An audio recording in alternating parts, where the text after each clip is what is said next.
আল্লাহর কাছে ধন্যবাদ। নিরপরাধ থাকার চেষ্টা করেন, মানুষের কাছে না।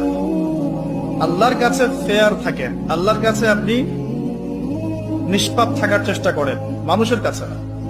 আল্লাহর কাছে ভালো হন, দেখবেন আল্লাহ রাব্বুল আলামিন মানুষের মনের মধ্যে আপনার জন্য ভালোবাসা সৃষ্টি করে দিবে চান।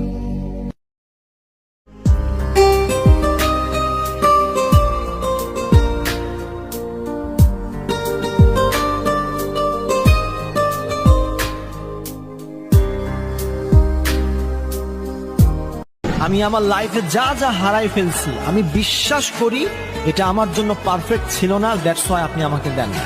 এটা যদি মন থেকে বিলিভ করতে পারেন যে আল্লাহ যা হারাই ফেলছি এটা তোমার ইচ্ছা ছিল, যা পাবো এটাও তোমার ইচ্ছা, so what ever I have lost, I am no problem, I have no problem, I am just trying to be a grateful person and I am saying alhamdulillah.